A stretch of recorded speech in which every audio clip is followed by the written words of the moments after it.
I love you more than the sun and the stars that I saw. Thank you for that song, More by Matthew West. It's a great description of the beauty of this earth and a wonderful reminder of God's love for us. So thanks for that, and special greeting to my wonderful wife, Margie, and my great boys, Alex and Jeffrey. I hope you're having a great day, and I miss them, and look forward to seeing them. This is Mission Control Houston. Spacewalk preparations continue in the equipment lock section of the Quest airlock. You see Mike Fossum slithering his way into the upper torso of his extravehicular mobility unit. Not the easiest task in the world, but with the assistance of Satoshi Furukawa on the left and Atlantis Commander Chris Ferguson on the right. Fossum is now secured in the upper torso portion of a suit, flexing his arms to make sure he's comfortable. And a good view from another camera in the Quest airlock as you watch Fossum on the right and Garin on the left flexing their legs, part of this exercise pre-breathe protocol. All the checks look good. Are you guys ready? 81, born ready. Mike was always born ready. Okay, you can, when someone catches, cover is open, you can egress the airlock EV1. All right. Be attaching an anchor hook to the aft external D-ring. Ronnie, you ready to rock and roll? Ready to rock and roll. Let's go, buddy. Time to get to work. We started out installing the new COLT tools, or the Contingency Operation LAPA tools, onto the backside of the pump module platform. Those went right into position. What a great team working together to get that designed. Those tools worked flawlessly. Pump module hung up just a little bit on the external stowage platform before we got it released. He gave it one more little try with the PGT. Bolt didn't turn at all, so he gave it a little yank, and the whole thing came loose. And there you can see it starting to move. It's about 1,500 pounds, so it takes quite a bit to move it. Okay, Ronnie, you ready to lift up the pump module? Let's do it. It's 1,400 pounds, buddy. Let's do this. Yeah, okay. Ready? Yep. Here you see Ron controlling the whole thing on the robot arm, and notice he's just very slowly turning the whole thing over. It started out in one orientation, kind of a heads-up orientation, and he needed to turn it 180 degrees around so that when he got down to the payload bay, he'd be heads down in the payload bay and could install the pump module when he got down there.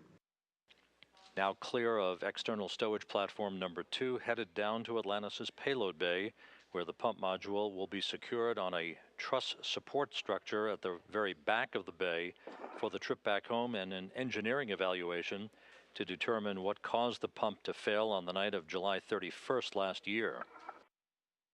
There are 3 spare pump modules residing on various locations on the International Space Station for use in the future should another one go down.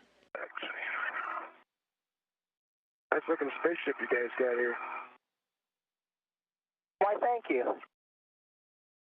Mike Fossum is preparing the work site at the Mission Peculiar Support Structure, as it's called, the cargo truss, basically at the back of the cargo bay of Atlantis. Just above him is Ron Garin holding on to the pump module and its support attachment mechanism. Okay, Ron. The pump module and its attachment mechanism now aligned to a comparable attachment mechanism on this truss at the rear of Atlantis' cargo bay. You guys are good with the GCA. We can end GCA and go brakes on. GCA is complete. Okay. Brakes are on. You guys are clear for APFR egress and ingress. Mike Fossum has this robotic refueling mission, the RRM, in his hands. He's on the end of the station's arm and moving out of Atlantis' payload bay. Hey, close encounter to OBSS. You bet. Cheerful red light on the top. Here you see the robotics refueling mission. It's just about to be installed and handed off to the Dexter arm over on the lab nadir. I know that everybody at Goddard was holding their breath here, making sure that we were all sending them good wishes, and we were able to get it installed onto the Dexter just fine. Then it was off to install the MISSE, or the Materials ISS experiment, the small portion of that called the ORMATE. Took some photos of that. That's material samples that are exposed to the ram and wake of space. From there, we went on to work on the grapple fixture that had the little wire sticking out through one of the latch doors. You can see it getting cleared there and then pulled out of the way. That went just like the training. It was just like watching training on video to see how well this went, just like we had planned. It doesn't always go that well, but today it sure did, and we were glad to see it.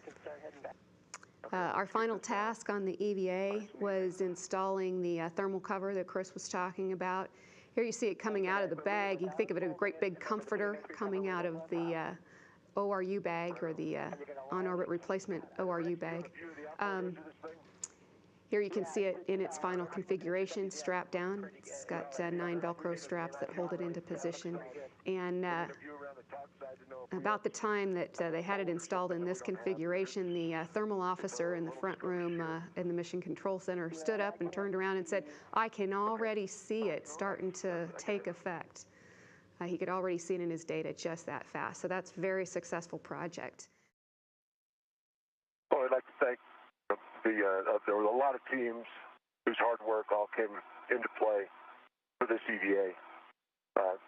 Linda Brown led a magnificent team of people that put together a lot of stuff, and they had to do it in the hard way with Ron and I, with Ron and me traveling a lot, and not even in country at the same time together a lot. They had to work really hard, and they had a really, really well integrated plan put together with all of the products and the pieces that really came together. And from Goddard, the Colt team, the pump module team, to figure out how to get that thing back.